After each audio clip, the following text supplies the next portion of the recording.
नमस्कार दोस्तों, स्वागत है आप सभी का आपके अपने YouTube channel study with M में। तो देखिए, आज मैं आप सभी के लिए काफ़ी महत्वपूर्ण क्लास लेके आ चुका हूं।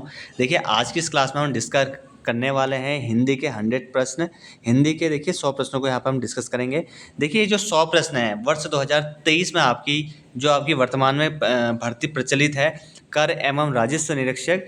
यही वैकेंसी आपकी 2023 में भी आई थी और ये उसी परीक्षा का पेपर है। ये उसी भर्ती परीक्षा का पेपर मैं आपसे लोग के लिए लाया हूँ ताकि आप लोग समझ सकें कि वर्ष 2023 में कर एवं राजस्व निरीक्षक के लिए अधिशासी अधिकारी के लिए किस तरीके से हिंदी का पेपर पूछा गया था। देखिए, पुराने पेपरों को देख के ये चीज़ पता चल जाता है कि हमारा क्या पैटर्न चला रहा है आयोग, और हमसे किस तरीके से क्वेश्चन पुट अप कर सकता है, क्या लेवल रहता है इन प्रश्नों का। इन सभी चीज़ों के बारे में हम आज की इस वीडियो में डिस्कस करेंगे। मैं आपको पहले ही बता चुका हूँ कि देखिए, जो आपके अधिशासी अधिकारी के इस बार पद नहीं है, लेकिन कर एवं राजस्व निरीक्षक के जो पद निकले हुए हैं, इसी के रिगार्डिंग हमने कल आप सभी लोगों को जीके का पेपर सॉल्व करा के दे दिया है।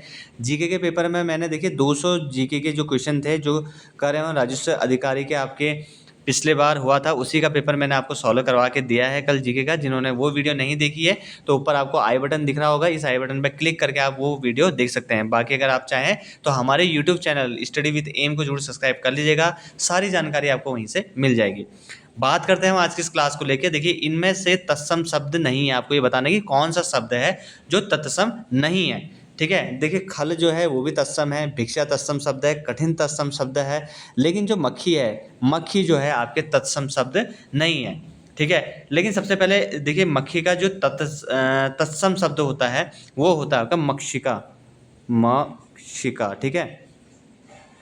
मैं देखिए आज की इस क्लास में भी पूरी कोशिश करूंगा कि अपने तरीके से कि आप सभी लोगों को ये जो 100 नंबर का क्वेश्चन पेपर है उसी के साथ साथ मैं आपको प्रत्येक क्वेश्चन के साथ 3-4 एक क्वेश्चन बता के चलूं, ताकि आप सभी लोगों के जितने भी डाउट्स है वो सभी खत्म हो जाए। देखिए, तत्सम शब्द होते क्या हमें ये पता होना चाहिए, तद्भव शब्द होते क्या हमें ये पता होना चाहिए। देखिए, तत्सम शब्द संस्कृत भाषा के 2 शब्दों से बना है। किससे? तत्, धन, सम। ठीक है, तत्, धन, सम, इन 2 शब्दों से मिलकर बना हुआ तत्सम शब्द, जिसका अर्थ होता है उसके समान। यानी कि अगर हम सिंपल भाषा में कहें तो वे शब्द जो संस्कृत भाषा से हिंदी में बिना परिवर्तन के प्रयुक्त होते हैं उनको क्या कहा जाता है? तत्सम शब्द कहा जाता है। अभी नीचे आप तद्भव शब्द भी देखेंगे तो तद्भव शब्द क्या होता है? ये भी 2 शब्दों से बना है।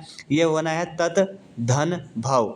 देखिए, तद्भव का अर्थ क्या होता है? इसका अर्थ होता है संस्कृत से उत्पन्न, अर्थात संस्कृत भाषा के वे शब्द जो कुछ परिवर्तन के साथ हिंदी भाषा में ले लिए गए हैं, वे सभी शब्द क्या कहलाते हैं? आपके तद्भव शब्द कहलाते हैं। बात करी थी अभी मैंने मक्खी की। मक्खी का अगर हम तत्सम शब्द की बात करें तो मक्खी का तत्सम शब्द होता है मक्षिका।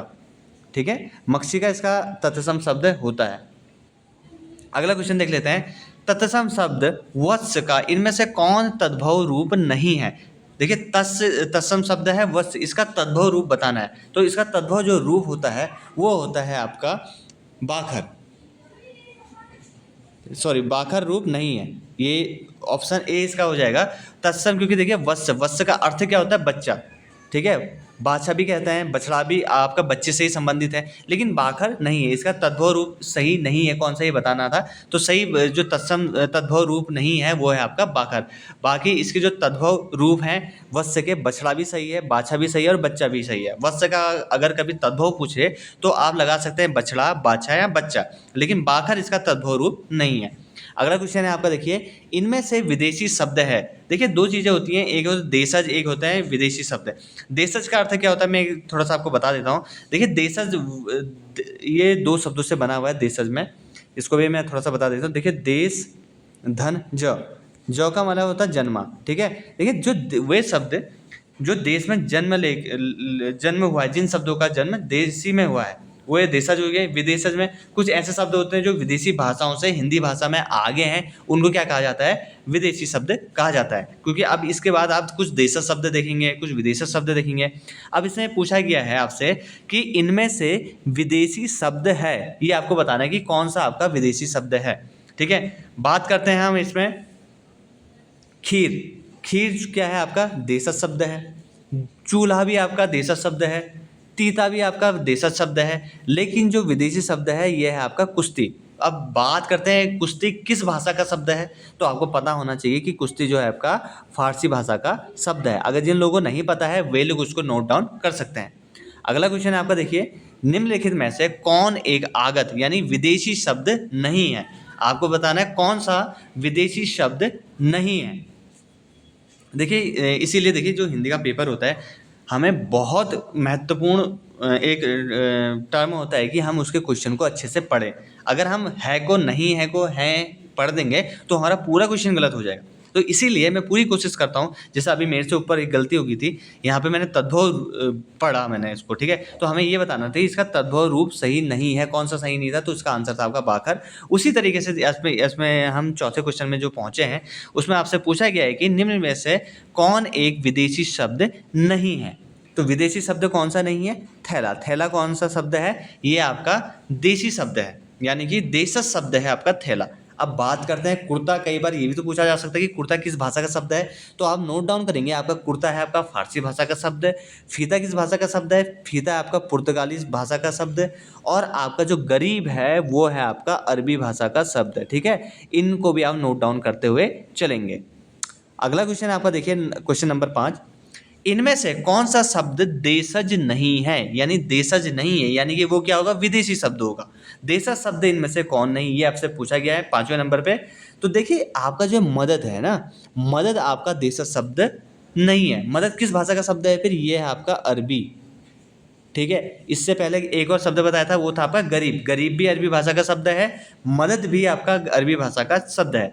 अक्खड़, अचानक और चकमा ये आपके देशज शब्द हैं। अगले क्वेश्चन की ओर बढ़ते हैं हम। क्वेश्चन नंबर 6 है आपका, परिकूट का तद्भव रूप क्या है? तद्भव, अभी मैंने तत्सम बताया था। अब देखिए उस टाइम मैंने तद्भव भी बताया, तदधनभव, जिसका अर्थ क्या होता है? संस्कृत से उत्पन्न, ठीक है। जो संस्कृत भाषा के कुछ ऐसे शब्द जो कुछ परिवर्तन के साथ हिंदी भाषा में ले लिए गए हैं उनको क्या कहा जाता है? तद्भव शब्द कहा जाता है। तद्भव क्या है? परिकूट का तद्भव रूप क्या है, ये आपसे पूछा है। देखिए परिकूट का जो तद्भव शब्द है ये होता है परकोटा। ऑप्शन नंबर सी इसका राइट आंसर होगा, ठीक है। अगला क्वेश्चन आपका यहाँ पे देखिए, इनमें से देशज शब्द है, देशज शब्द बताना है, इसमें देशज शब्द कौन सा है? तो देशज शब्द है आपका तेंदुआ। काफ़ी महत्वपूर्ण क्वेश्चन है, इसको आप इंपॉर्टेंट कर सकते हैं। कई बार तेंदुए के बारे में पूछा जाता है कि तेंदुआ किस भाषा का शब्द है, तो तेंदुआ जो है आपका देशज शब्द है, ठीक है। अगला क्वेश्चन आपका देखिए संधि विच्छेद से है, चे धन अन चयन में कौन सी संधि है? आपको पता होना चाहिए किस प्रकार की संधि है। तो ये है आपकी अयादी संधि। ऑप्शन नंबर ए इसका राइट आंसर है। अयादी संधि में क्या होता है? आपको अयादी संधि पता होना चाहिए। जब ए आई ओ आओ, ठीक है। देखिए जब ए, इसको इस तरीके से लिख देता हूं, जब ए आई ओ और आओ, ठीक है, के बाद कोई असमान स्वर आ जाए तो क्या होता है? अगर ए के बाद कोई असमान स्वर आ जाए तो ये क्या बनता है? आई बनाता है। आई के बाद असमान स्वर आ जाए तो ये बनाता है आई।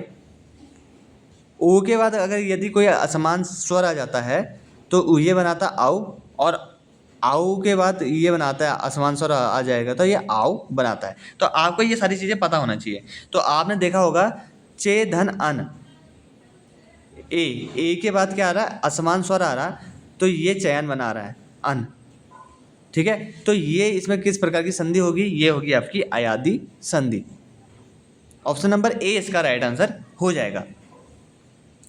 अगला क्वेश्चन आपका देखिए, आज जन्म में समास है। समास भी पूछा जाता है। देखिए आज जन्म में किस प्रकार का समास है ये बताना है आपको। पहले आपको पता होना चाहिए समास, समास होता क्या है, समास का शाब्दिक अर्थ क्या होता है। समास का जो शाब्दिक अर्थ होता है वो संक्षेप, संक्षेपण, दो या दो से अधिक पदों का या फिर शब्दों का संक्षेपीकरण से जो शब्द बनते हैं उसे को क्या कहा जाता है? समास कहा जाता है, ठीक है, हो गया।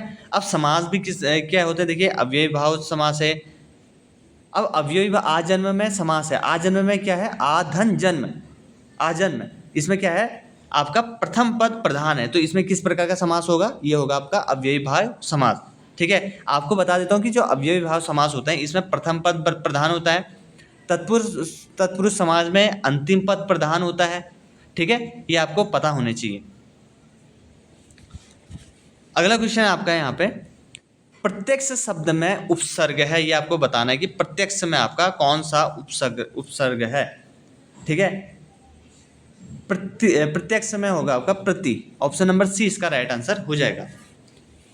अगला क्वेश्चन है आपका, देखिए हिंदी तर में प्रयुक्त प्रत्यय है हिंदी धन इतर, हिंदी तर, तो ऑप्शन नंबर डी इसका यहाँ पे राइट आंसर हो जाएगा। अगला क्वेश्चन है आपका, जिस समास में अंतिम पद प्रधान होता है उसको क्या कहते हैं, ये आपको बताना है। जिस समास में अंतिम पद प्रधान होता है, इससे पहले भी मैंने बताया था, तो उसको क्या कहते हैं, तत्पुरुष समास कहते हैं। जिसमें प्रथम पद प्रधान होगा उसको क्या कहेंगे आपके, उसको कहेंगे हम बहुब्रीहि समास, और जिसमें अंतिम पद प्रधान होगा उसको कहेंगे हम तत्पुरुष समास।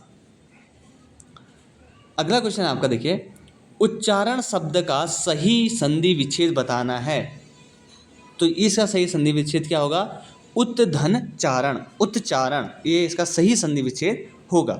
ठीक है, और देखिए मैं पूरी कोशिश कर रहा हूँ कि जितने भी क्वेश्चन हैं इसमें मैं आपके लिए 100 क्वेश्चंस लेकर आया हूँ, और पूरी कोशिश कर रहा हूँ कि आपकी इन 100 क्वेश्चनों में से आपको ज़्यादा से ज़्यादा चीज़ें मैं समझा सकूँ, ताकि आप इन PYQs से भी बहुत सारी चीज़ें सीख लें। ठीक है, आप सभी लोगों से मेरा छोटा सा रिक्वेस्ट रहेगा कि अगर आप सभी लोगों को मेरा पढ़ाया हुआ समझ में आ रहा हो तो वीडियो को ज़्यादा से ज़्यादा लाइक कर दीजिएगा, शेयर कर दीजिएगा, यूट्यूब चैनल को अपने फ्रेंड सर्किल में, अपने स्टडी ग्रुप में शेयर करिएगा। साथ ही साथ अगर आपको पसंद आए तो नीचे आप एक ऑप्शन हाइप का भी आ रहा है, तो हाइप भी आप हमारी इस क्लास को कर सकते हैं, क्योंकि ये क्लास आप सभी के लिए है और आपके फ्यूचर्स के लिए ही बनाई गई है। हम पूरी कोशिश कर रहे हैं कि आप सभी लोगों का कनिष्ठ सहायक का जो पेपर होने वाला है हाई कोर्ट के अंतर्गत, आपका ये जो कर निरीक्षक का राजस्व कर निरीक्षक का पेपर है, उसमें भी पूरी कोशिश करेंगे हम महत्वपूर्ण क्वेश्चंस देने की, हम पूरी कोशिश करें, तो आप सभी लोग अपना भी सहयोग जरूर दिखाइएगा। अगला क्वेश्चन है आपका, देखिए 15वें क्वेश्चन पे बढ़ते हैं, 14वें क्वेश्चन पे बढ़ते हैं।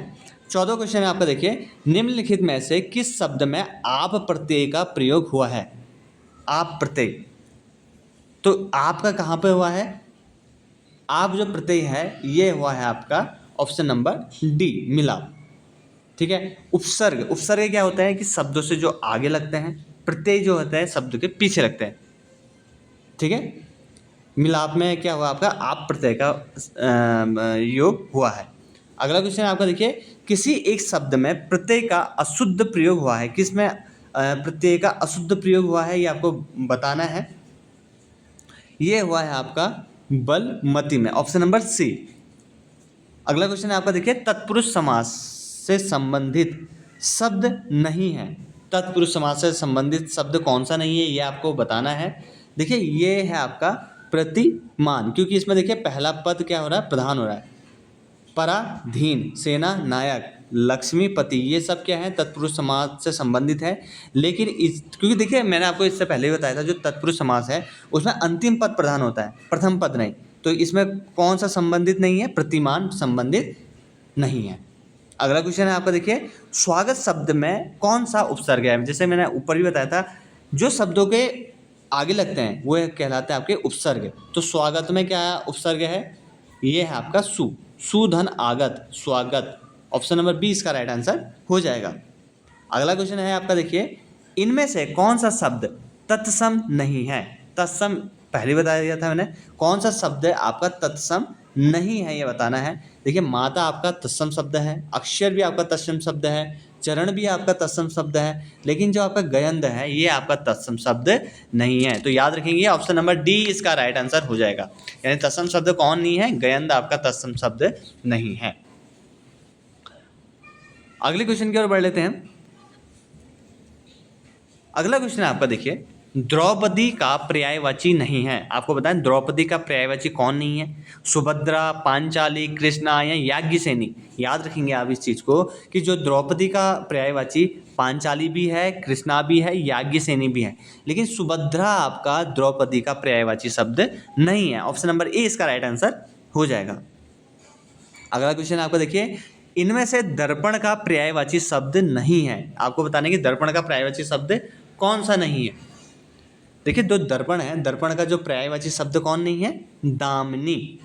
मुकुर भी आपका पर्यायवाची शब्द है दर्पण का, आरसी भी दर्पण का है, आईना भी दर्पण का पर्यायवाची शब्द है, लेकिन जो दामिनी है ये शब्द पर्यायवाची शब्द नहीं है, किसका, दर्पण का। अगला क्वेश्चन है आपका, देखिए ज्वार का विलोम शब्द क्या है। ये मेरे को अभी भी याद है कि ये ज्वार जिस टाइम पे ये पेपर हुआ था, तो उस टाइम पे इस पर भी काफ़ी मीम्स बने हुए थे कि ज्वार का विलोम शब्द है बहुत सारे अभ्यर्थी ज्वार का जो विलोम है वो बाजरा करके आ चुके थे, लेकिन जो कि इसका एक गलत आंसर था। ज्वार का जो विलोम शब्द होता है वो होता है आपका भाटा। तो इस पे बहुत सारे मीम्स भी बने थे। अब ये क्वेश्चन को देख के हंसी आ रही है कि ज्वार का विलोम शब्द है। तो देखिए ज्वार का जो विलोम शब्द है भाटा है। आप सभी लोगों के एग्जाम में आएगा, अगर ज्वार का विलोम शब्द है तो उसको बाजरा करके मत आइएगा, आपका 1 नंबर यहाँ से कट जाएगा। ठीक है, तो आप पूरा कोशिश करिएगा कि आप इसका भाटा करके आएँ। ज्वार का विलोम शब्द होता है भाटा। अगला क्वेश्चन है आपका, देखिए निकम्मा शब्द का विपरीतार्थक शब्द है। निकम्मा का उल्टा शब्द क्या है? विलोम। तो निकम्मा का होता है आपका कर्मठ। निकम्मा वो उसके लिए प्रयोग किया जाता है जो किसी काम का नहीं होता है, लेकिन कर्मठ होता है जो अपने कार्य के प्रति बिल्कुल एकजुट रहता है। ठीक है, अगला क्वेश्चन आपका देखिए, इनमें से शिव का पर्यायवाची शब्द है। शिव का पर्यायवाची शब्द बताना है आपको इसमें से कि इसमें से शिव का पर्यायवाची शब्द कौन सा है। तो शिव का पर्यायवाची है गुंडाकेश। ठीक है, ऑप्शन नंबर बी। शिव के बहुत सारे पर्यायवाची शब्द हैं। देखिए ललाटाक्ष भी कहा जाता है, ललाटाक्ष शिव का पर्यायवाची शब्द है। अंतक आपका पर्यायवाची शब्द है शिव का। कामारी ये भी आपका शिव का पर्यायवाची शब्द है। पिनाकी भी आपका शिव का पर्यायवाची शब्द है। त्रिलोचन भी आपका पर्यायवाची शब्द है शिव का। मदनारी ये भी आपका पर्यायवाची शब्द है शिव का। भूतेश कई बार पूछा जाता है, भूतेश। देखिए भूतेश भी इंपॉर्टेंट है, ये भी शिव का पर्यायवाची शब्द है। अगला क्वेश्चन है आपका, देखिए इनमें से ऐहिक का विलोम शब्द है। ऐहिक का विलोम शब्द, ऐहिक का अर्थ क्या होता है? ऐहिक का होता है इस संसार लोक से संबंध रखने वाला। ऐहिक जो इस संसार या इस लोक से संबंध रखता है उसको क्या जाता है? ऐहिक कहा जाता है। तो और इसका विलोम शब्द क्या होगा? ये होगा आपका परलौकिक। परलौकिक का अर्थ होता है जो जिसका संबंध इस संसार इस लोक से नहीं होता है उसको परलौकिक कहा जाता है। इस लोक से संबंध ही नहीं है जिसका। अगला क्वेश्चन है आपका, देखिए वृक्ष का पर्यायवाची शब्द नहीं है। पूछा है कि वृक्ष का पर्यायवाची शब्द कौन सा नहीं है। देखिए वृक्ष का द्रुम भी होता है पर्यायवाची शब्द, विटप भी होता है, अगम भी होता है, लेकिन जो आपका तड़ाग है ये पर्यायवाची शब्द नहीं होता है वृक्ष का। तो होता किसका है ये तड़ाग? ये होता है तालाब, ताल, सरोवर, पोखर, पुष्कर, ये होते हैं शब्द तड़ाग के। ठीक है, अगला क्वेश्चन है आपका, देखिए इनमें से स्तुति का विलोम शब्द है। स्तुति का विलोम शब्द आपको बताना है। स्तुति का विलोम शब्द होता है निंदा। ठीक हो गया। अगला क्वेश्चन है आपका, परा का विलोम शब्द है। आपको होता है परा का विलोम शब्द कौन सा है इसमें से? देखिए परा का जो विलोम शब्द होता है वो होता है अपरा। ऑप्शन नंबर डी इसका राइट आंसर हो जाएगा। अनेकार्थक शब्द अक्षर का इनमें से एक अर्थ नहीं है, वह क्या है? अक्षर का। आपको इससे पहले पता होना चाहिए कि अनेकार्थक शब्द होते क्या हैं। देखिए अनेकार्थी शब्द का अभिप्राय होता है ऐसे शब्द जिनके एक से अधिक अर्थ होते हैं, उनको क्या कहा जाता है? अनेकार्थिक शब्द कहा जाता है। लेकिन अब इसमें से पूछा गया कि अनेकार्थी अक्षर का इनमें से एक अर्थ नहीं है। देखिए अक्षर का जल भी होता है, शिव भी होता है, मोक्ष भी होता है, लेकिन हनुमान अक्षर का अर्थ नहीं होता है। अक्षर के अलग अलग अनेकार्थी शब्द क्या होते हैं इसको भी आप नोट डाउन करेंगे। अक्षर के होते हैं आपके मोक्ष, वर्ण, गगन भी होता है आपका, ब्रह्मा हो गया आपका, विष्णु हो गया आपके, शिव तो मैंने बता ही दिया है आपका। उसके बाद आपका सत्य होता है आपका, अविनाशी होता है, ठीक है, धर्म होता है, तपस्या होता है, तपस्या होता है, जल होता है। ये सभी अक्षर के अनेकार्थिक शब्द होते हैं। इनको अगर आपको पता नहीं है तो नोट डाउन जरूर कर लीजिएगा। ठीक है, मैं पूरी कोशिश करूँगा कि कुछ टाइम बाद अगर थोड़ा सा ठीक हो जाएगा तो मैं आपको इससे अच्छी और सुविधा प्रोवाइड करवाऊँगा इसमें अपने यूट्यूब चैनल पे, ताकि आपको नोट डाउन करने में कोई भी किसी भी तरीके का आपको कोई भी कठिनाई उत्पन्न ना हो। ठीक है, अगला क्वेश्चन आपका देखिए, अनेकार्थक शब्द हरि का इनमें से एक अर्थ है। हरि का इनमें से एक अर्थ क्या है ये आपको बताना है। ठीक है, देखिए हरि का इनमें से एक अर्थ होता है आपका अग्नि। ऑप्शन नंबर बी इसका राइट आंसर हो जाएगा। अगला क्वेश्चन आपका देखिए, निम्नलिखित में से श्रुति सम भिन्नार्थक शब्द युग में नहीं है, कौन सा नहीं है ये आपको बताना है। उससे पहले आपको ये पता होना चाहिए कि श्रुति सम भिन्नार्थक शब्द क्या होता है। अच्छा, मैंने इससे पहले ये हरि का मैं नहीं बताया, मैंने अनेक अर्थक से हरि, हरि का इनमें से एक अर्थ क्या था आपका, अग्नि। ठीक है, अग्नि था। इसमें से और भी शब्द होते हैं अग्नि के, अग्नि के नोट डाउन करेंगे आप। एक तो होता है मेंढक, अगला होता है सर्प, सिंह, घोड़ा, हाथी, वानर, कामदेव, इंद्र, सूर्य, चाँद, यमराज, हंस और कोयल। ये क्या होते हैं आपके हरि के अर्थ होते हैं। ठीक है, कई बार पूछा जाता है। अगला क्वेश्चन, जैसे मैं बता रहा था कि अगला क्वेश्चन है कि निम्न श्रुति सम भिन्नार्थक शब्द, आपको पता होना चाहिए कि श्रुति सम भिन्नार्थक शब्द क्या होता है। देखिए, ये होते हैं कि हिंदी भाषा में कई शब्द ऐसे होते हैं जिनके उच्चारण एवं वर्तनी में बहुत कम भिन्नता होती है। उच्चारण या फिर वर्तनी, आप लोग देखेंगे इनके उच्चारण और वर्तनी में छोटा, जैसे अरि और अरि को देखें तो इसमें छोटी एक ही मात्रा का अंतर है, ये बस, इसके अलावा कोई अंतर नहीं है। लेकिन क्या होता है, इनकी अर्थ की दृष्टि से ये बिल्कुल भिन्न होते हैं। वर्तनी और उच्चारण की दृष्टि तो सेम होता है, लेकिन अर्थ की दृष्टि से ये भिन्न होते हैं। इनको कहा जाता है श्रुति सम भिन्नार्थक शब्द। जैसे कि इसमें है कि इसमें पूछा गया है कि आपका निम्नलिखित में से श्रुति सम भिन्नार्थक शब्द युग में नहीं है, कौन सा नहीं है, तो ये नहीं है आपका आमोद प्रमोद। क्यों, देखिए आमोद अलग है, प्रमोद अलग है। अगर हम उच्चारण भी कर ले, आमोद का उच्चारण अलग है, प्रमोद का उच्चारण अलग है। तो देखिए अब इसमें अमूल अमूल्य आपका श्रुति सम भिन्नात्मक है, अयुक्त आयुक्त है, अरि अरि है। ठीक है, उच्चारण में आपको सब समझ में आ रहा होगा, कुछ थोड़ा सा अंतर है, बस हो गया। जैसे अगर मैं कहूँ अमूल और अमूल्य, अमूल का अर्थ होता है आपका बेजड़, जिसका कोई मूल नहीं होता है, उसको क्या जाता है, बेजड़ कहा जाता है। और अमूल्य क्या होता है, अमूल्य होता है अनमोल। ठीक है, उसी तरीके से अरि, अरि की बात करें तो अरि का अर्थ होता है एक छोटी ई, अरि, इसका मतलब होता है शत्रु। और अरि का मतलब होता है संबोधन। ठीक है, इन शब्दों को आप याद रखेंगे, क्योंकि कई बार इन्हीं शब्दों से क्वेश्चन में पेपर देखने को मिल जाएगा आपको।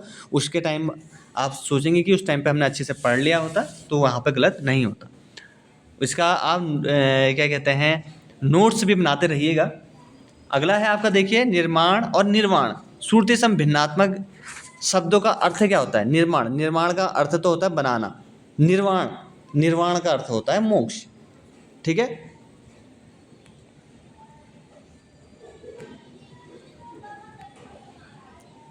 समझ में आ गया। निर्माण का अर्थ होता है बनाना और निर्वाण का अर्थ होता है आपका मोक्ष। अतल का सर्वाधिक उपयोग श्रुति सम भिन्नात्मक शब्द है अतल। अतल का आपका क्या होगा, अतुल। ठीक है, सर्वाधिक उपयुक्त श्रुति सम भिन्नात्मक क्या होगा, अतुल होगा। अब आपको पता होना चाहिए अतल का अर्थ क्या होता है। अतल का अर्थ होता है जिसका तल नहीं होता है, और अतुल का अर्थ होता है जिसकी हम तुलना ना हो सके या जिसकी तुलना ना कर सके, वो होता है अतुल। ठीक है, जिसकी तुलना ना हो। अगला क्वेश्चन है आपका, देखिए नाग शब्द से निम्नलिखित में से कौन सा अर्थ द्योतक नहीं होता है। ठीक है, नाग शब्द से होता है हाथी, रांगा, बादल तो होते हैं, लेकिन संज्ञा इसका घोतक नहीं होता है।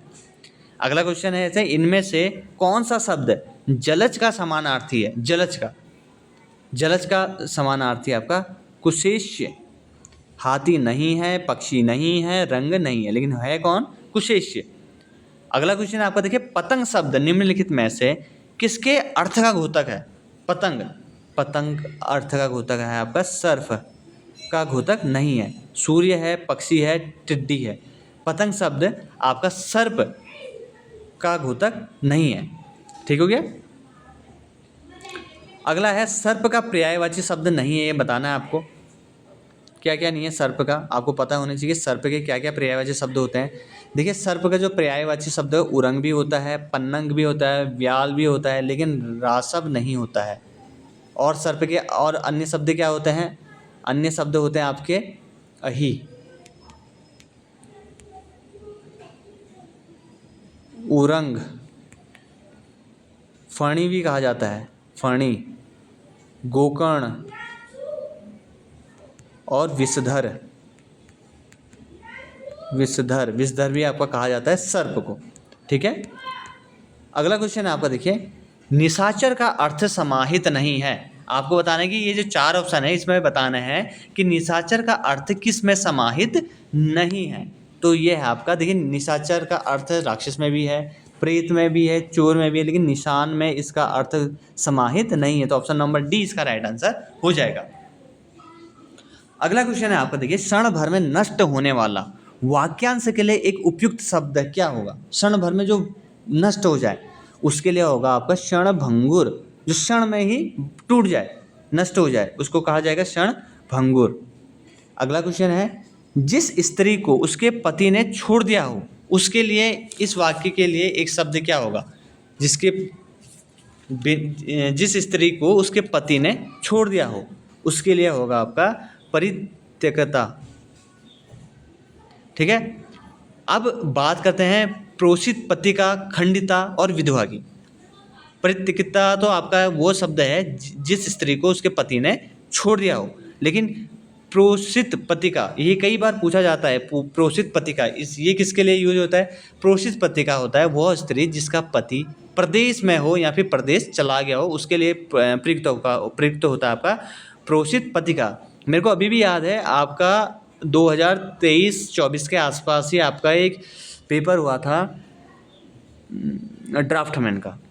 उसमें भी ये पेपर में क्वेश्चन पूछा गया था, हिंदी में पूछा गया था। उसमें 30 नंबर की हिंदी थी और हिंदी में पूछा गया प्रश्न था का आपका प्रोषित पति का आपका किससे संबंधित है। तो उसमें 4 ऑप्शन थे। तो प्रोषित पति का था वह स्त्री जिसका पति प्रदेश में हो या फिर प्रदेश चला गया हो।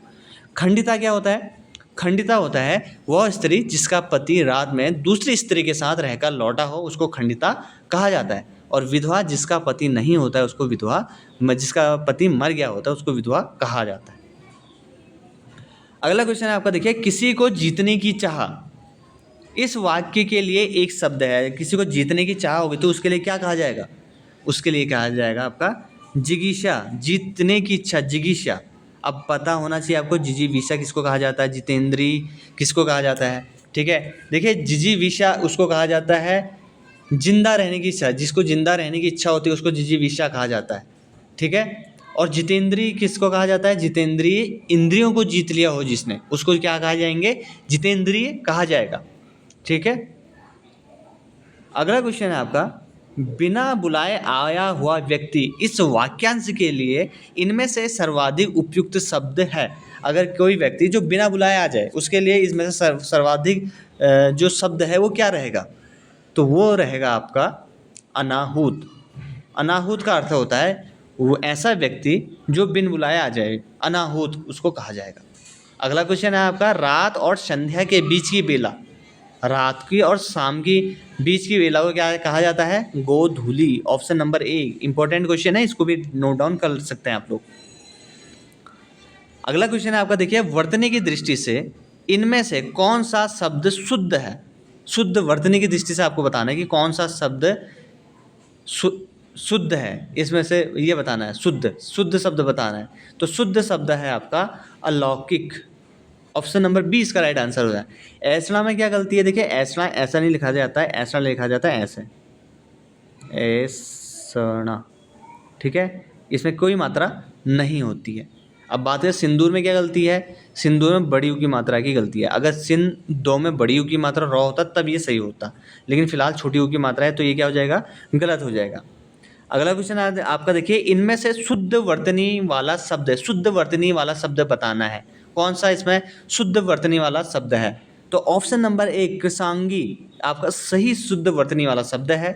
अब बात करते हैं इसमें क्या क्या शुद्धि है। तिथि में देखिए तिथि इस तरीके से लिखा जाता है, तिथि छोटी की मात्रा, नीरोग में 9 में बड़ी योग की मात्रा आती है, ई की मात्रा नीरोग इस तरह, पत्नी कैसे है, पत्नी इस तरीके से लिखा जाता है।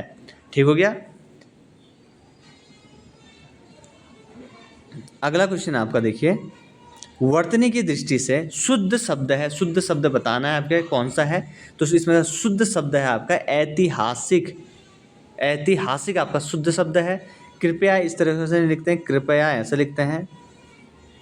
ठीक हो गया। और मिष्ठान नहीं होता, मिष्टान होता है। कई बार मैं बता चुका हूँ पुरानी क्लास में भी, और इसमें ही सबसे ज़्यादा गलतियाँ देखी जाती हैं अभ्यर्थियों के द्वारा। मिष्टान होता है, ट होता है, ठ नहीं होता है। इसको आप ध्यान रखेंगे। अगला क्वेश्चन आपका है, इनमें से वर्तनी की दृष्टि से अशुद्ध शब्द बताना है।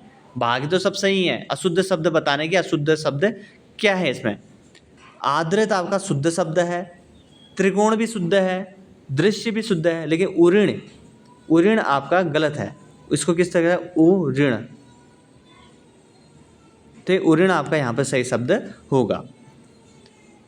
अगला क्वेश्चन आपका यहाँ पर देखिए, इनमें से शुद्ध वाक्य है, ये आपको बताना है। इनमें शुद्ध वाक्य क्या है। प्रेम करना तलवार की नोक पर चलना है, गलत। सभी सदस्य अपनी राय दें। छात्रों ने अपनी हिम्मत नहीं हारी। वह 20 दिन तक भूखा रहा। तो इसमें ऑप्शन नंबर डी, वह 20 दिन तक भूखा रहा, इसमें कोई भी अशुद्धि नहीं, ये शुद्ध शब्द है। अगला भी शुद्ध वाक्य बताना है कि आपको शुद्ध वाक्य कौन सा है। वे बड़े सज्जन व्यक्ति हैं। वह घोड़े में सवार था। अनेक बार देख चुका हूँ। तुम्हारे से कोई काम नहीं हो सकता। तो इसमें अनेक बार देख चुका हूँ, इस वाक्य में किसी भी प्रकार की अशुद्धि नहीं है। अब इसमें बताना है आपको, इनमें से अशुद्ध वाक्य कौन सा, अशुद्ध वाक्य छांटना है। देखिए, निराशा की किरणें छाई हुई हैं, यही आपका अशुद्ध वाक्य है। अगला क्वेश्चन है आपका, देखिए, इनमें से अशुद्ध वाक्य कौन सा, ये भी बताना है आपको।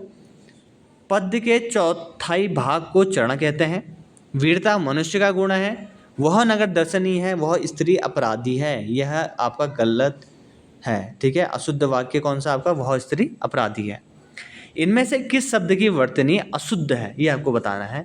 देखिए, वर्तनी अशुद्ध किसकी है, वर्ण की जो वर्तनी है वो शुद्ध है।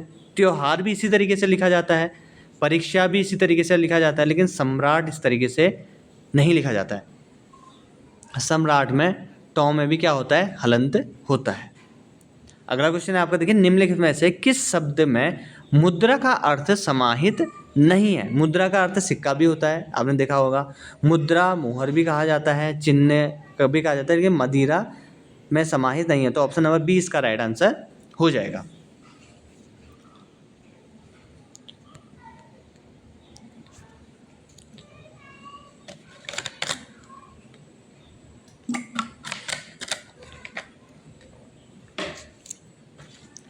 देखिए, अगले क्वेश्चन की ओर बढ़ लेते हैं। अगला क्वेश्चन है आपका,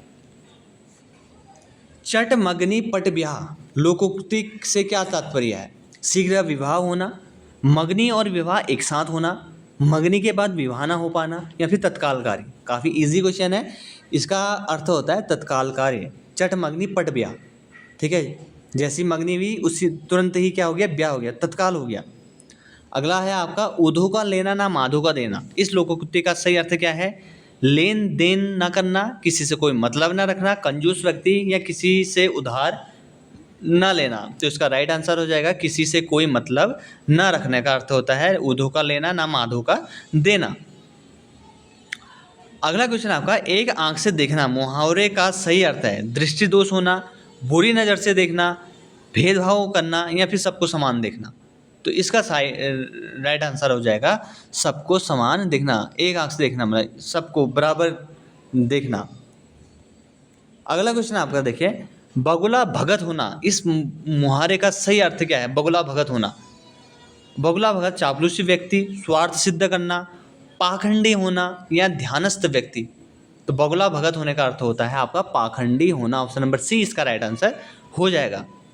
अगला क्वेश्चन है आपका, देखिए, आंख के अंधे गांठ के पूरे लोकोक्ति का अर्थ है मूर्ख व्यक्ति, अंधा व्यक्ति, धनवान, मूर्ख धनवान।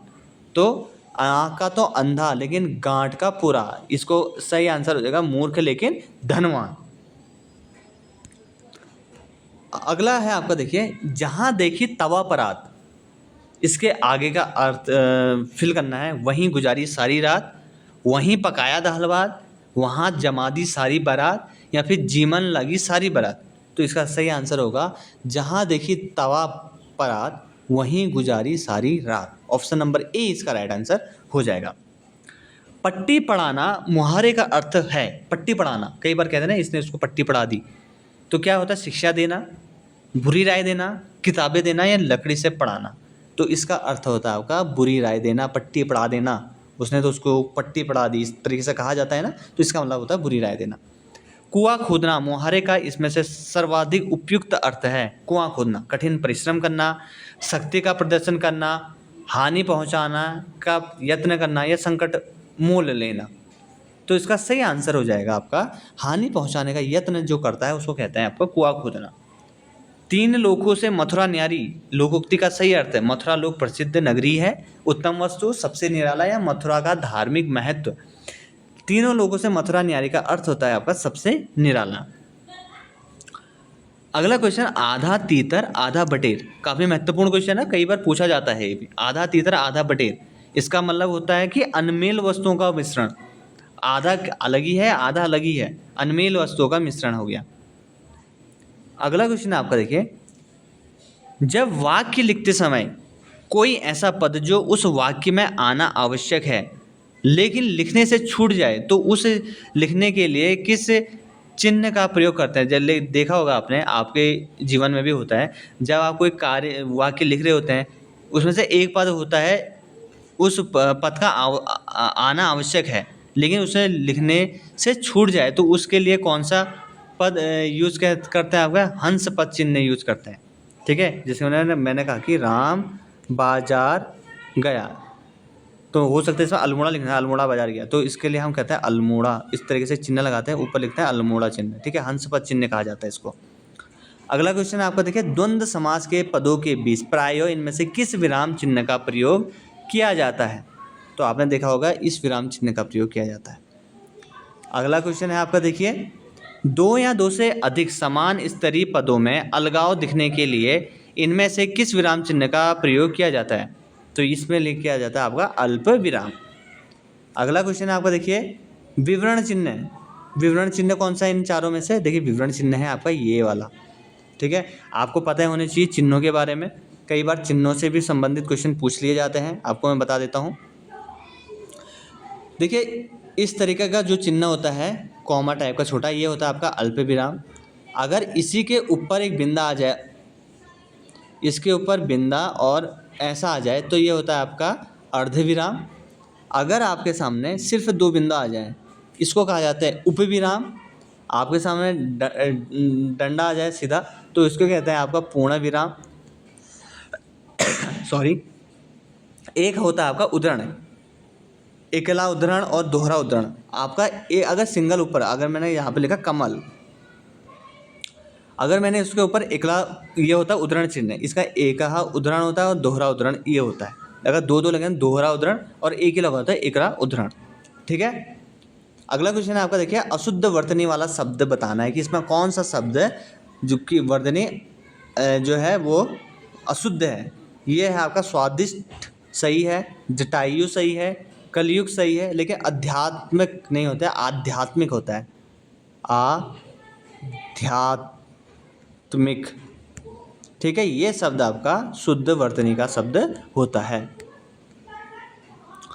अगला क्वेश्चन है आपका, जो कमाएगा वही खाएगा वाक्य में इनमें से सर्वनाम का कौन सा भेद प्रयुक्त हुआ है। जो खाएगा वही कमाएगा, जो खाएगा, जो और वो, इसमें देखिए जो और वो का संबंध है ना, तो ये होगा आपका संबंधवाचक। जो जैसा करेगा वैसा भुगतेगा, इस तरीके से जो वाक्य होता है इसमें होता है संबंधवाचक सर्वनाम। मानस शब्द से निर्मित विशेषण है। विशेषण शब्द जो विशेषता, मानस का विशेषण शब्द को क्या होगा, मानसिक। अगला क्वेश्चन है आपका, निम्नलिखित में से किस वाक्य में सर्वनाम विशेषण का प्रयोग नहीं हुआ है। देखिए सार्वनामिक विशेषण होता क्या, सबसे पहले आपको ये पता होना चाहिए। देखिए पुरुषवाचक और निजवाचक सर्वनाम जैसे आप, अपना, अपने आप, इन शब्दों को छोड़कर अन्य सभी सर्वनाम संज्ञा के आगे जो लग के बनते हैं उनको क्या कहा जाता है, सार्वनामिक विशेषण कहा जाता है। उन शब्दों को क्या कहेंगे हम, सार्वनामिक विशेषण। वे शब्द क्या हो सकते हैं, मैंने अभी भी बताया आपको। देखिए पुरुषवाचक और निजवाचक सर्वनाम। निजवाचक सर्वनाम क्या होता है, आप हो गया, अपना हो गया, अपने आप, इन सभी को छोड़ के अन्य सभी सर्वनाम संज्ञा के आगे लगकर सार्वनामिक विशेषण बनाते हैं। अब इसमें आप लोग साफ साफ देख रहे होंगे कि आप आजकल कहाँ रहती हैं, ठीक है। इसमें सार्वनामिक विशेषण का प्रयोग नहीं हुआ है। यह, इसमें सार्वनामिक, कोई, वह, इसमें सभी में सार्वनामिक विशेषण का प्रयोग हुआ है। अगला क्वेश्चन है आपका, देखिए, निम्नलिखित में से जातिवाचक संज्ञा शब्द है, जातिवाचक बताना है इसमें। तो जातिवाचक संज्ञा शब्द क्या है आपका, गाय। और उसके बाद आपको पता भी होना चाहिए कि जातिवाचक संज्ञा होती क्या है, ठीक है। जातिवाचक संज्ञा जिन संज्ञा शब्दों से एक ही वस्तुओं अथवा व्यक्तियों का बोध हो उन्हें क्या कहा जाता है, जातिवाचक संज्ञा कहा जाता है। जैसे आपका यहाँ पे गाय होगी, लड़का भी आपका जातिवाचक संज्ञा है, लड़की भी आपकी जातिवाचक संज्ञा है, वकील आपकी जातिवाचक संज्ञा है, नदी आपकी जातिवाचक संज्ञा है, हाथी आपकी जातिवाचक संज्ञा है, पर्वत आपका जातिवाचक संज्ञा है, ठीक है। कई बार तो वकील तो बहुत बार पूछा गया है, वकील बताइए किस प्रकार की संज्ञा है, तो वकील आपकी जातिवाचक संज्ञा। अगला क्वेश्चन की ओर बढ़ लेते हैं। राम का कोट काला है, इस वाक्य में काला शब्द है, काला क्या, कौन सा शब्द है, राम का कोट काला है, तो यह है आपका विधेय विशेषण। अगला क्वेश्चन है, राम बहुत तेज विद्यार्थी है, इस वाक्य में प्रविशेषण है। प्रविशेषण क्या है, अब लेकिन उससे पहले आपको प्रविशेषण के बारे में पता होना चाहिए। प्रविशेषण वे शब्द जो विशेषण की भी विशेषता बता दें। पहले विशेषण क्या है, संज्ञा सर्वनाम की विशेषता बताने वाले शब्दों को विशेषण कहा जाता है, ठीक है। लेकिन प्रविशेषण क्या है, जो विशेषण की भी विशेषता बता दे वो उसको क्या कहा जाता है, प्रविशेषण कहा जाता है। अब इसमें क्या है, बताना है कि इसमें से जो आपका राम बहुत तेज विद्यार्थी में आपका प्रविशेषण क्या है, तो यह है आपका बहुत। देखिए, राम बहुत तेज, राम क्या है, तेज विद्यार्थी, विद्यार्थी की इन्होंने विशेषता बताई कि है तेज, विशेषण हो गया तेज, लेकिन तेज भी क्या है, बहुत तेज है, तो ये प्रविशेषण क्या हो जाएगा आपका बहुत। देखिए, उम्मीद कर रहा हूँ कि मैं आपसे लोगों को हमारी आज की क्लास काफ़ी पसंद आ रही होगी। अगर आप लोगों को आज की क्लास पसंद आ रही तो क्लास को ज़रूर लाइक करिएगा। जितने भी अभ्यर्थी देख रहे हैं, मैं पूरी कोशिश कराऊंगा कि कल से हम एक नए टॉपिक्स लेके आएँ, अलग अलग टॉपिक्स पे, करंट के टॉपिक्स जो पूछे जाते हैं आपके अक्सर आयोग के द्वारा, और मैं पीपीटी के माध्यम से इन सभी क्वेश्चनों को सॉल्व करवाऊँगा। देखिए, होता क्या है कि मैं चाहूँ तो मैं प्रतिदिन यहाँ पर क्लास ला सकता हूँ, लेकिन ड्यूटी के साथ साथ ये करना बिल्कुल संभव नहीं होता। आपको पता ही है, सरकारी सेवाओं में SIR ड्यूटी, आपदा ड्यूटी, इन सभी ड्यूटियाँ करनी पड़ती हैं, जिसके वजह से टाइम बिल्कुल नहीं लग पाता है। आप सभी लोगों ने देखा होगा, पिछले हफ्ते में SIR ड्यूटी लग रही थी हमारी, उसी के बीच में मेरी आपदा ड्यूटी आ गई थी, तो उसके चक्कर से मैं पिछले हफ्ते बिल्कुल भी टाइम नहीं मिल पाया। और मैं कोई भी काम करता हूँ तो उसमें मैं कोई भी लापरवाही बरतना बिल्कुल भी पसंद नहीं करता, चाहे वो पढ़ाना ही क्यों ना हो। अगर पढ़ा रहे हैं तो मैं पूरी कोशिश कर रहा हूँ कि अच्छे से पढ़ाया जाए, ऊपर ऊपर पढ़ाना मेरे को बिल्कुल भी पसंद नहीं होता। और मैं ये चीज़ सोच के चलता हूँ कि जो भी अभ्यर्थी यहाँ पे पढ़ रहे हैं उनको कुछ नहीं आता है, आता होगा आपको, बहुत अच्छी बात है कि आप, हो सकता है मुझसे भी ज़्यादा इंटेलिजेंट होंगे, मुझसे भी ज़्यादा आप सभी लोगों को आता होगा। लेकिन मेरे को देखिए, यूट्यूब फैमिली लगभग 43,000, 43,500 फिलहाल पहुंच चुकी है। उम्मीद करता हूं कि आप सभी लोग इसको जल्दी ही 50,000 पहुंचा दोगे, 1 लाख पहुंचा दोगे। मैं तो चाहता हूं जल्दी से बढ़ जाएं। और मैं यही चीज़ सोच के चलता हूं कि इसमें अधिकतर अभ्यर्थी नए अभ्यर्थी हैं। देखिए, पुराने अभ्यर्थी जितनी सारी चीज़ें मैं बता रहा हूँ, सभी को इन सभी चीज़ों के बारे में पता होगा, बहुत बड़ी बातें नहीं हैं। जो 2-2, 3-3 सालों से इस फील्ड में यानी कि सरकारी परीक्षाओं की तैयारी कर रहे हैं, उनको बहुत सारी चीज़ें आती हैं। संज्ञा, सर्वनाम, विशेषण, प्रविशेषण, ये तो उनके लिए दाल भात है। मैं ये भी समझता हूँ कि आप लोगों में से बहुत सारे लोग सिर्फ इसमें अपने आप को चेक करने के लिए आए हैं, वो भी बहुत अच्छी बात है। लेकिन इसमें से मेरे को उन लोगों का भी ध्यान रखना है जो बिल्कुल नए अभ्यर्थी हैं। इसीलिए आप ये कंप्लेन बिल्कुल भी मत करिएगा कि नहीं सर आप बहुत डीप पढ़ा रहे हो, इतना डीप की आवश्यकता ही नहीं है। और कई बार मैं क्वेश्चंस लेके आता हूँ तो बहुत सारे लोग कहते हैं यार इतने ईजी क्वेश्चन थोड़ा आएंगे। देखिए, ईजी और टफ मैं पहले भी बताता हूँ, जब मैं भी तैयारी करता था, जो चीज़ मुझे पता है हो सकता है वो चीज़ आपको पता ना हो, जो चीज़ आपको पता है हो सकता है वो चीज़ मुझे पता ना हो। अगर आप को वो चीज़ पता है तो वो चीज़ आपके लिए सरल है, वो मेरे लिए कठिन है। और जो चीज़ मुझे पता है, अगर आपको बाई चांस नहीं पता है तो वो चीज़ आपके लिए कठिन है, वो मेरे लिए सरल है। तो सरल और कठिन कुछ नहीं होता है। कई बार आप लोगों ने देखा होगा, परीक्षा में हम सोचते हैं इतनी छोटी सी चीज़ें कहाँ से आएंगी, हम वही छोटी छोटी चीज़ें गलत कराते हैं। तो पूरी कोशिश करनी है कि हर एक पॉइंट पढ़ना है। अगर आपने पढ़ रखा उसको रिवाइज जरूर करिए। कई बार ऐसा होता है कि बताइए, एक बार मेरा ही खुद का क्वेश्चन गलत हो गया जब मैं सरकारी सेवाओं की तैयारी से पहले आपका परीक्षा देता था। तो बहुत इजी जो क्वेश्चन गलत हो जाते हैं, क्योंकि पेपर का जो प्रेशर रहता है ना बहुत ज़्यादा रहता है, बहुत ज़्यादा। क्योंकि मैंने तो सब चीज़ उत्तराखंड की सरकारी सेवाओं में ही जाना है, अगर सब चीज़ इसी को मान लिया था। मैंने अपने लिए सेकंड ऑप्शन कुछ भी नहीं रखा था कि मैं प्राइवेट करूँगा या नहीं करूँगा। मेरे माइंड में बचपन से सरकारी सेवाओं का क्रेज़ था, तो मैंने वो चीज़ अचीव करी। तो आपके अंदर भी वही चीज़ आपके अंदर भी होनी चाहिए। बिल्कुल करना है तो बिल्कुल करना है, उसके अलावा कोई ऑप्शन ही नहीं है भाई। लग जाना है बिल्कुल उसमें, बिल्कुल अपने आप को बंद कर लो। आप देखिए, नौकरी के साथ साथ आप सभी लोगों को पढ़ा रहा हूँ। अभी आप लोग, कुछ लोग कहेंगे इससे तो आपकी इनकम हो रही होगी। आप सभी लोगों को पता ही है मैं कितने बीच में तो मैंने डालना ही बंद कर दिया था, क्योंकि कई बार ट्रेनिंग थी, कहीं बार इधर उधर जाना था, तो नहीं हो पा रहा था। तो इनकम वाला कोई मेरे पास दिक्कत ही नहीं है इसमें, मैं इसकी इनकम पे डिपेंड नहीं हूँ। ठीक है, तो उम्मीद करता हूँ कि एक छोटा सा मोटिवेशन आप लोगों को हो सकता है आपके जीवन में कुछ बदलाव लाए। ठीक है, तो इसमें ऐसा कुछ नहीं सोचना है कि हम ये आपका सरल है, ये आपका कठिन है। सब पढ़ना है, अधिक से अधिक पढ़ना है आपको। ठीक है, और इम्पोर्टेंट चीज़ है, मैं पूरी कोशिश इसीलिए जिस तरीके से मैं खुद पढ़ता था उसी तरीके से आप लोगों को पढ़ा रहा हूँ मैं आपको, कि एक ही क्वेश्चन से हम 3 प्रकार के 4 प्रकार के क्वेश्चन किस प्रकार से बना सकते हैं। ठीक है, तो चलिए बातें बहुत हो गई, अगले क्वेश्चन की ओर बढ़ लेते हैं। अगला क्वेश्चन आपको देखिए, निम्नलिखित में से किस वाक्य में क्रिया का अकर्मक रूप में प्रयोग हुआ है। अकर्मक रूप में प्रयोग किसका हुआ है ये आपको बताना है।